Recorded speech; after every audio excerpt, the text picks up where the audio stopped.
तो सबसे पहले आप सभी को 15 अगस्त की बहुत बहुत बधाइयाँ, मतलब स्वतंत्रता दिवस की बहुत बहुत बधाई और ढेर सारी शुभकामनाएं आप सभी को। एक बार प्रेम से बोलेंगे भारत माता की जय। चलिए शुरू करते हैं इसी के साथ। BA second year examination 2021 sociology का पेपर हुआ। किसी यूनिवर्सिटी का टाइम आपको दिया गया था 1.5 घंटे का और मैक्सिमम मार्क्स आपको 100 नंबर के दिए गए थे। पेपर कोड आपके सामने लिखा है 11,703, ऊपर दिखाई पड़ा होगा 11,703। BA second year examination 2021 sociology time जो है 1.5 आवर्स और मैक्सिमम मार्क्स आपके 100 दिए गए हैं। आप यहाँ पर नोट पढ़ते हैं, attempt all sections as directed, निर्देशानुसार सभी खंडों के उत्तर दीजिए। सेक्शन ए खंड आ long answer type of question, दीर्घ उत्तरीय, लघु उत्तरीय और ऑब्जेक्टिव टाइप के प्रश्न इस जो है पेपर में समाहित हैं। लगभग 10 ऑब्जेक्टिव टाइप के प्रश्न इस पेपर में पूछे गए थे। उस 10 ऑब्जेक्टिव टाइप के प्रश्नों के भी उत्तर आपको बताने का प्रयास करेंगे और साथ ही साथ जो लिखित वाले उत्तर हैं इसके लिए आप मेरी वीडियोज़ जो पुरानी पड़ी हुई हैं उनको देख लेंगे तो आपके उत्तर क्लियर हो जाएंगे। सारे के सारे प्रश्न वहीं के इर्द गिर्द पूछे गए, कहीं अलग से प्रश्न नहीं पूछे गए हैं। कोई भी प्रश्न आपके मॉडल पेपर से, आपके जो है हमारे द्वारा बताए गए समस्त मुद्दों को अगर आपने सही तरीके से समझा होगा तो एक भी प्रश्न आप छोड़ करके नहीं आए होंगे, यह मैं गारंटी दे सकता हूँ। चलिए मेरे भाई, बात करते हैं आखिरकार कैसे कैसे प्रश्न पूछे गए इस यूनिवर्सिटी के पेपर में, समझते हैं। इससे पहले बहुत सारे विश्वविद्यालय के सोशियोलॉजी के पेपर हुए, उसको हमने आपके सामने प्रस्तुत किया, उसको आप लोग देख लीजिएगा। चलिए बात करते हैं। तो जो भरा नहीं है भावों से, बहती जिसमें रसधार नहीं, वह हृदय नहीं, वह पत्थर है जिसमें स्वादेश का प्यार नहीं। चलिए भाई शुरू करते हैं। पहला प्रश्न दीर्घ उत्तरीय का पूछा गया था। एक ही प्रश्न करना है, ध्यान रखें, किसी एक प्रश्न का उत्तर देना है आपको इसमें। देखें, what do you understand by Dalits, describe theirs problems and give suggestions for their process, मतलब की प्रोग्रेस। मतलब कह रहा है हिंदी में, दलितों से आप क्या समझते हैं, उनकी समस्याओं का वर्णन कीजिए तथा उनके उत्थान हेतु कुछ सुझाव जो आपके अकॉर्डिंग हो उसको देने का प्रयास करें। तो यहाँ पर आप चूँकि आप बैचलर हो चुके हैं तो आपसे ऐसे प्रश्न पूछने की उम्मीद रखते हैं एग्जामिनर जो होते हैं, ताकि आप कुछ नए सुझाव, नए तरीके बता सकें। तो वही आपसे पूछा गया कि दलित क्या होते हैं। सबसे पहले तो आप यह बताइए कि दलितों से आखिरकार आप क्या समझते हो। आपसे पर्सनली पूछ रहा है, ना कि दूसरे वाले बगल से टिप करके आप लिख दें या किसी विद्या वगैरह गाइड से लिख दें इधर उधर से। तो ऐसे आपको नहीं करना, किसी गाइड वगैरह से आपको नहीं लिखना है मेरे प्यारे दोस्तों। यहाँ पर आपसे सीधे सीधे बोल रहा है, दलितों से आप क्या समझते हैं। आपको गाइड की पर्ची मिल जाए एग्जाम साल में, वैसे मिलेगी नहीं। अब कैमरे लगे हुए हैं चारों तरफ, आप तुरंत रिस्ट्रिकेट हो जाएंगे। लेकिन यहाँ पर मान लेते हैं आपको कहीं पर लिखने का मौका मिल ही जाता है। तो यहाँ पर आप क्या समझते हैं, यह बात ध्यान रखेंगे। जब भी आप समझते हैं तो आप किताबी भाषा का प्रयोग ना करें, अपनी भाषा में लिखने का प्रयास करें।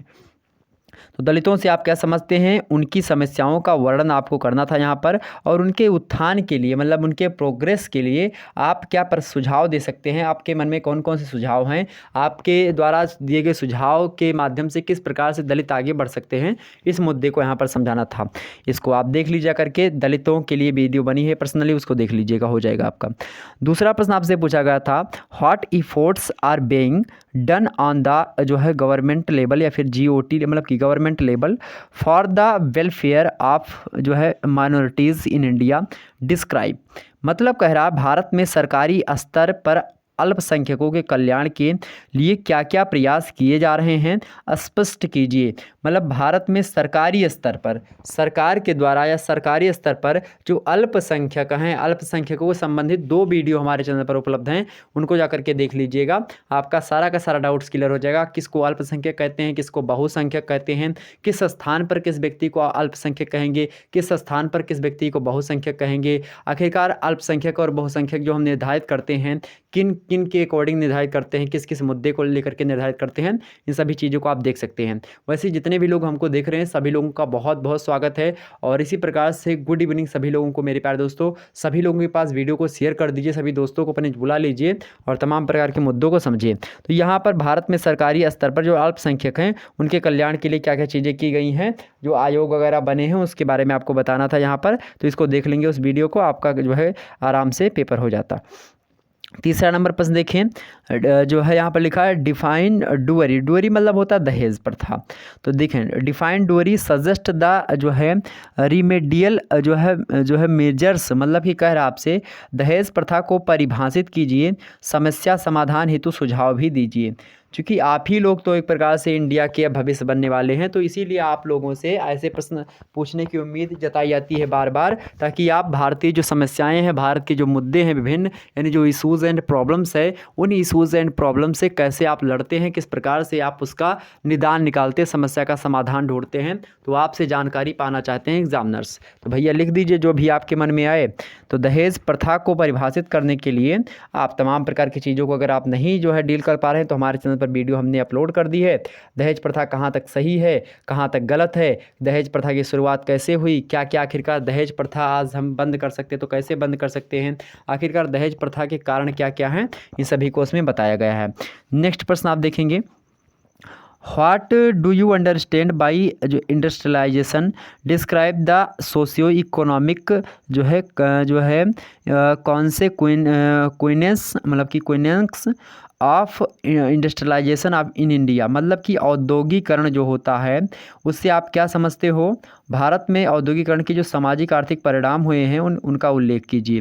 तो आपसे यह प्रश्न पूछा गया है, ठीक। तो आप आसानी से बता सकते हैं औद्योगिकरण को लेकर के। औद्योगिकरण क्या होता है, नगरीकरण। तो दोनों के एक प्रकार से समन्वयात्मक रूप से हमने समझाने का प्रयास किया है, तो कोई भी प्रश्न आपका जो है बाहर से नहीं आया है। अगला प्रश्न देखिए 5वां नंबर, यहाँ पर देखें tradition and modernity. Tradition and modernity मतलब परंपरा और आधुनिकता are interrelated concepts discuss. परंपरा तथा आधुनिकता परस्पर संबंधित अवधारणाएं हैं, विवेचना कीजिए। तो परंपरा और आधुनिकता यानी कि जो परंपरा यानी जो पुरानी रीति रिवाज है हमारी, उन्हीं को परंपरा कहा जाता है। जो चली आ रही बहुत जो है मतलब मान लेते हैं हमारे समाज में एक ऐसा कोई कार्य है जो कि लगातार चला रहा है पीढ़ी दर पीढ़ी, तो उसको हम परंपरा कहते हैं। अब वो कुछ आधुनिकता होती है कि परंपराओं में धीरे धीरे परिवर्तन करके हम आधुनिकता की ओर झुकते हैं। तो परंपराओं में ही परिवर्तन करते हैं हम, या फिर परंपराओं को एक प्रकार से रोक करके हम आधुनिकता समाज में लाते हैं। तो कहीं ना कहीं पे एक दूसरे से रिलेशन रखती है परंपरा और आधुनिकता, क्योंकि परंपरा में ही हम संशोधन करते हैं और परंपरा में संशोधन करने के बाद में ही हम आधुनिकता समाज में लाते हैं। तो इन मुद्दों को आपको देखते हुए यह बताना है कि किस प्रकार से परंपरा और आधुनिकता एक दूसरे से क्या हैं, एक दूसरे के संपूरक हैं, एक दूसरे के कॉम्प्लीमेंट्री हैं, एक दूसरे पर अन्योन्याश्रित हैं, कि आखिरकार परंपरा आधुनिकता पर आधारित होती है, आधुनिकता परंपरा पर आधारित होती है। कोई ना कोई पीढ़ी दर पीढ़ी जब आप कोई परंपरा हस्तांतरित होती है, कोई संस्कृति हस्तांतरित होती है, तो जाहिर सी बात है उसमें कुछ ना कुछ परिवर्तन अवश्य आपको देखने को मिलता है, और यही परिवर्तन कहीं ना कहीं पे इसके अन्योन्याश्रितता होने का सबसे बड़ा द्योतक है। ठीक, समझ गए बातें। चलिए देख लीजिएगा इसके बारे में हमने वीडियो नहीं बनाई, लेकिन वीडियो के बीच बीच में हमने इन सभी मुद्दों को समझाने का अवश्य आपको प्रयास किया है।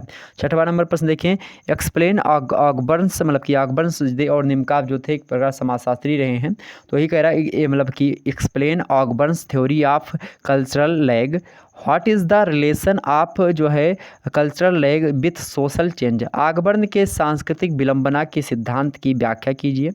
सांस्कृतिक विलंबना का सामाजिक परिवर्तन से क्या संबंध है, इसको बताइए। देखिए प्रश्न 2-3 जो है मुद्दों को यहाँ पर उकेर रहा है आपके सामने।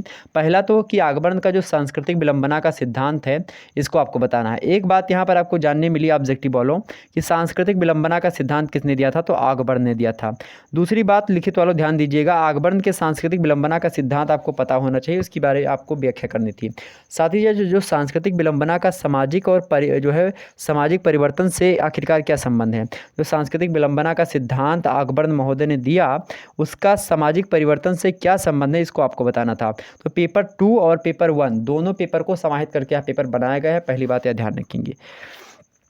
तो ये हो गया आपका मेरे भाई क्या हो गया पेपर, ये क्या हो गया आपका जो है खंड 1 मतलब कि जो दीर्घ उत्तरीय टाइप के प्रश्न पूछे गए थे, इस प्रकार से पूछे गए थे। तो 6 प्रश्न थे, इनमें से आपको कितने प्रश्न करने थे, इनमें से मेरे भाई आपको एक ही प्रश्न करना था। कितने प्रश्न करने थे, तो एक प्रश्न इससे करने थे, ठीक, ध्यान रखेंगे। चलिए आगे बढ़ते हैं, लघु उत्तरीय प्रश्न। लघु उत्तरीय प्रश्न देखेंगे, यहाँ पर आपको सामने दिया गया सेक्शन बी में शॉर्ट आंसर टाइप क्वेश्चंस, और इनको आपको कितने नंबर मिलेंगे, आपको 12.5 नंबर मिलेंगे एक प्रश्न करने के। अटेम्प्ट एनी 4 क्वेश्चंस, किन्हीं 4 प्रश्नों के उत्तर आपको देने हैं, ठीक, समझिए। यहाँ पर पहला प्रश्न दिया गया है, जाति और जनजाति में क्या भेद होता है। तो जो है डिस्टिंग्विश बिटवीन कास्ट एंड जो है ट्रेड, मतलब क्या भेद होता है, क्या अंतर होता है, दोनों में डिफरेंस क्या होता है जाति और जनजाति में, इसको आपको बताना था। तो जाति क्या होती, जनजाति क्या होती, दोनों को हमने समझाया होगा। आगे समझते हैं, अगला प्रश्न आपसे पूछा गया था, महिला उत्पीड़न पर संक्षिप्त टिप्पणी लिखिए अंग्रेजी वालों। राइट शॉर्ट नोट ऑन मतलब कि वुमेन जो है एक्सप्लॉयटेशन मतलब मेरे प्यारे दोस्तों यहाँ पर देखें, यहाँ पर जो लिखा है इसका मतलब वो क्या होता है आपके सामने, यहाँ पर महिला उत्पीड़न जो होता है यानी कि वुमेन एक्सप्लोसेशन या एक्सप्लोटेशन, इसके बारे में आपसे पूछा जा रहा है और इसके बारे में आपको संक्षिप्त टिप्पणी लिखनी है, ज़्यादा लंबा नहीं लिखना, उत्तर या बात ध्यान रखेंगे। ओके, आगे समझते हैं, अगला प्रश्न आपके सामने पूछा गया है, भारत में जातिगत असमानता को दूर करने के उपाय आपको बताने हैं। डिस्क्राइब द जो है मेजर्स जो है इरेडिकेटिंग कॉस्ट जो है सिमिलरिटीज़, मतलब भारत में जातिगत असमानता को दूर करने के क्या क्या उपाय होते हैं, यहाँ आप बता सकते हैं। अगला है कंज्यूमरिज्म मतलब कि उपभोक्तावाद के बारे में आपसे पूछा गया था। आगे समझते हैं, अगले भी प्रश्न और भी प्रश्न आपसे पूछे गए थे। केसेस ऑफ जो है जुवेनाइल जो है यहाँ पर डेलिंक्वेंसी मतलब बाल अपराध के जो कारक होते हैं उनके बारे में आपको बताना है। सभी के बारे में हमने बताया है, बाल अपराध क्या होता है, श्वेत व्यसन अपराध क्या होता है और अपराध क्या होता है, साइबर अपराध क्या होता है, भ्रष्टाचार क्या होता है और उसके बाद में आतंकवाद क्या होता है, सभी को समझाया है, देख लीजिएगा। आगे समझते हैं, religion as a means of social control, सामाजिक नियंत्रण के साधन के रूप में धर्म का क्या महत्व है, इसके बारे में भी हमने बताया है। अगला संस्कृतिकरण में सहायक कारक यानी कि सपोर्टिंग जो है सपोर्टिव फैक्टर ऑफ जो है संस्कृति सेशन ओके, मतलब संस्कृतिजेशन मतलब होता है संस्कृतिकरण, तो संस्कृतिकरण के सहायक कारक कौन कौन से, इसके बारे में पूछा गया था। नेक्स्ट है डिस्क्राइब बिटवीन ट्रेडिशन एंड जो है मॉडर्निटी मतलब कि मॉडर्निटी, परंपरा और आधुनिकता में क्या अंतर होता है, इसको भी आप बताएं। आगे समझते हैं, अगला प्रश्न आपके सामने है, टेक्नोलॉजी एंड सोशल चेंज, प्रौद्योगिकी मतलब कि प्रौद्योगिकी और सामाजिक परिवर्तन के बारे में आपको दोनों के बारे में समझाना है।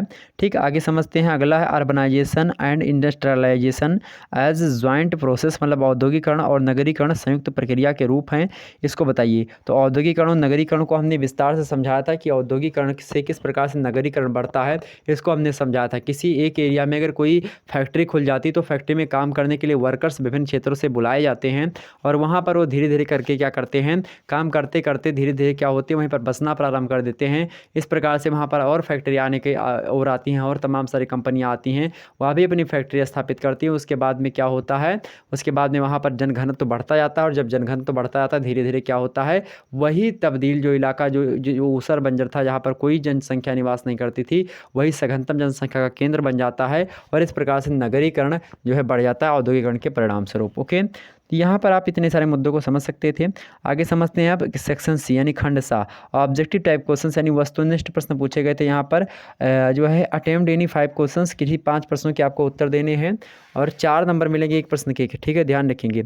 यहाँ पर समझते हैं मेरे भाई, यहाँ पर समझते हैं, व्हेन इज़ वर्ल्ड जो है कंज्यूमर डे जो है सेलिब्रेटेड, मतलब कि आप यहाँ पर देखेंगे, हिंदी वालों भी देख लीजिए, यहाँ पर लिखा है, अंग्रेजी में देखिए इसको, हिंदी वाले देखिए, विश्व उपभोक्ता दिवस कब मनाया जाता है, विश्व उपभोक्ता दिवस कब मनाया जाता है, तो विश्व उपभोक्ता दिवस आपका कब मनाया जाता है, 15 मार्च को। कब मनाया जाता है, 15 मार्च। हमने बार बार आपको समझाया था, जो बुक वाला हमने सीरीज बताया था आपको, बुक वाली जो वीडियो बनाई है, उस बुक वाली वीडियो में हमने विस्तार से इस मुद्दे को समझाया है।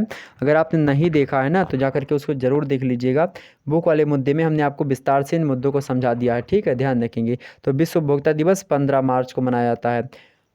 आगे समझते हैं, अगला प्रश्न आपसे पूछा गया, अगला प्रश्न देखते हैं। यहाँ पर लिखा है, अपराधी जन्मजात नहीं होते हैं बल्कि ये बनाए जाते हैं, किसने कहा था, यानी criminals are made not born, who said this, Ogburn जो है, बेंथम और सदरलैंड या फिर लेम्ब्रोसो, किसने कहा था, तो अपराधी जन्मजात नहीं होते बल्कि बनाए जाते हैं, यह बात कहा था किसने, सदरलैंड महोदय ने। ऑप्शन इसका सीक्रेट है, किसने कहा था, सदरलैंड महोदय ने कहा था। आगे समझते हैं अगला प्रश्न, तीसरा नंबर देखिए, घरेलू हिंसा अधिनियम कब पारित हुआ, मोस्ट इंपॉर्टेंट प्रश्न, इसको भी हमने बताया था उस वीडियो में और यह भी प्रश्न पूछा गया। The domestic violence act was passed in, मतलब कि घरेलू हिंसा अधिनियम कब पारित हुआ? तो घरेलू हिंसा अधिनियम 2005 में पारित हुआ। कब? 2005 में पारित हुआ था। ऑप्शन इसका सी करेक्ट होगा। ओके, आगे समझते हैं। अगला प्रश्न आपके सामने है who has written the book caste and race in India? Who has written the book caste and race in India? तो यहाँ पर देखेंगे ऑप्शन में आपको जो है मिल रहा होगा, मतलब किसने caste and race in India पुस्तक लिखी है? आपको ऑप्शन में टी बी बेंथम, एच जो है पी एच प्रभो और जी एस घुरिये और आर एन जो है सक्सेना मिल रहा होगा। तो किसने लिखा है? जी एस घुरिये ने। किसने? जी एस घुरिये। ऑप्शन इसका सी करेक्ट है। क्या? जी एस घुरिये ने लिखा है। ओके, आगे समझते हैं। अगला प्रश्न आपके सामने है 5वां नंबर। देखें 5वां नंबर प्रश्न देखें आप सभी लोग। यहाँ पर किसने लिखा? G S Ghurye. किसने कास्ट क्लास मतलब कि जो है caste and race in India पुस्तक? तो जी एस घुरिये ने। ऑप्शन इसका सी करेक्ट है। आगे प्रश्न देखते हैं 5वां नंबर। देखिए निम्नलिखित में से कौन राष्ट्रीय एकीकरण को खतरा एकीकरण को खतरा है? निम्नलिखित में से कौन राष्ट्रीय एकीकरण को खतरा है? गरीबी, शराबखोरी, सांप्रदायिकता या फिर जो है फेमिनिज्म? तो कौन सा खतरा है सबसे ज़्यादा? जो है किसको? सांप्रदायिकता जो होती है, या किसके लिए? राष्ट्रीय एकीकरण को के लिए बहुत ज़्यादा खतरा। क्या? सांप्रदायिकता। ठीक, ध्यान रखेंगे जो है। तो यानी which of the following is जो है यहाँ पर देखेंगे थ्रीट जो है ट्रीट टू नेशनल ये जो है इंटीग्रेशन। तो कौन है भाई? सांप्रदायिकता जो होती है वह राष्ट्रीय एकीकरण को के लिए खतरा है। आगे समझते हैं अगला प्रश्न। अगला प्रश्न आपके सामने है मॉडर्नाइजेशन ऑफ इंडियन ट्रेडिशन पुस्तक के लेखक कौन है? जो है यानी अंग्रेजी वालों ध्यान दीजिएगा। Who is the author of book जो है modernisation of Indian tradition? M N Srinivas, Robert Redfield, Yogendra Singh, K Davis. किसने लिखा है बताएं? एम श्रीनिवास ने, रॉबर्ट रेडफील्ड ने, योगेंद्र सिंह ने या फिर के डेविस ने? किसने लिखा मॉडर्नाइजेशन ऑफ इंडियन ट्रेडिशन पुस्तक के बारे में हमने बार बार आपको समझा था। किसने लिखा है? भारतीय समाजशास्त्री योगेंद्र सिंह ने। किसने लिखा? योगेंद्र सिंह ने। Okay, C option is right answer. आगे समझते हैं। अगला प्रश्न आपके सामने पूछा गया है। अगला प्रश्न है आपके सामने निम्नांकित में से किस सामाजिक परिवर्तन को सांस्कृतिक कारक कहा जाएगा? बताएं। यानी which of the following is जो है cultural factor for social change? Social conflict, social जो है मोबिलिटी, इनोवेशन या फिर डिवीज़न ऑफ लेबर? मतलब वर्ग संघर्ष, स्थानीय गतिशीलता या नवाचार? तो क्या होगा भाई? नवाचार जो होता है, क्या नवाचार जो होता है यह सामाजिक परिवर्तन का सांस्कृतिक कारक कहा जा सकता है, नवाचार। ओके, आगे समझते हैं। अगला प्रश्न आपके सामने है निम्नांकित में से नवाचार का आप सही उदाहरण किसे मानेंगे? Which of the following is the correct जो है एग्जाम्पल ऑफ इनोवेशन? मतलब ऑप्शन ए दिया है रूरल डेवलपमेंट प्रोग्राम, बी दिया है वायलेंट जो है मूवमेंट, सी दिया है आपके सामने इन्वेंशन ऑफ न्यू मशीन, या डी दिया है कल्चरल जो है डिफ्यूज़न? क्या करेक्ट आंसर होगा? ग्रामीण विकास कार्यक्रम, हिंसक आंदोलन या फिर आप देखेंगे यहाँ पर नई मशीनों का आविष्कार या संस्कृति का प्रसार? क्या करेक्ट आंसर होगा? चलिए बताएं क्या करेक्ट आंसर होगा 8वें का? तो डी करेक्ट, यानी प्रकृति का प्रसार। ओके, अंग्रेजी वालों ध्यान रखेंगे कल्चरल डिफ्यूज़न। ओके, आगे समझते हैं। अगला प्रश्न आपके सामने 9वां नंबर दिया है यहाँ पर जो है यहाँ पर द जो है इंस्टिक्ट ऑफ वर्कमैनशिप, इसका मतलब इनका कार्य क्या है? इनका कार्य है द इंस्टिक्ट ऑफ वर्कमैनशिप, इनका कार्य है। बताएं। यानी the instinct of workmanship is work of Veblen का, ऑकबर्न का, या फिर लेपियर का, या फिर रेडक्लिफ ब्राउन का? किसका है? तो इसका करेक्ट आंसर जो होगा आपका 9वें नंबर का करेक्ट आंसर होगा बेवलिन, बेवलिन का। ओके, ऑप्शन इसका ए करेक्ट होगा। ओके, आगे समझते हैं। अगला प्रश्न आपके सामने है, तो बेवलिन हो गया। चलें, अगला प्रश्न है आपके सामने। श्रीनिवास के अनुसार निम्नांकित में से कौन सी, यहाँ पर अंग्रेजी में देख लीजिए तब तक, which of the following is most important जो है base of modernisation according to Srinivas? यानी कि यहाँ पर अंग्रेजी वालों ध्यान दीजिएगा, 4 ऑप्शन आपके सामने दिए, हिंदी में आपको दिखाने का प्रयास करता हूँ। श्रीनिवास के अनुसार निम्नांकित में से कौन सी दशा भारत में आधुनिकीकरण की वृद्धि का सबसे महत्वपूर्ण आधार है? पश्चिमीकरण, ये ऑप्शन बी ऑप्शन दिया अनुसूचित जातियों का आरक्षण, सी दिया है नए सामाजिक कानून, और डी दिया है पंचवर्षीय योजनाएं। इसका करेक्ट आंसर क्या होगा? इसका करेक्ट आंसर होगा ऑप्शन नंबर बी अनुसूचित जातियों को आरक्षण। अनुसूचित जातियों को आरक्षण। ये श्रीनिवास के अनुसार निम्नांकित में से ऐसी दशा है जो कि भारत में आधुनिकीकरण की वृद्धि का सबसे महत्वपूर्ण आधार बनी। ओके, तो ये इतने प्रश्न आपके लिए बहुत ज़्यादा महत्वपूर्ण थे जो कि हमने आपको बताए। अब नेक्स्ट वीडियो के अंतर्गत हम आपसे मिलेंगे। ओके, तब तक के लिए जय हिंद, जय भारत। आप सभी लोग एक प्रकार से चुस्त रहें और बहुत बहुत बधाई आप सभी को स्वतंत्रता दिवस की।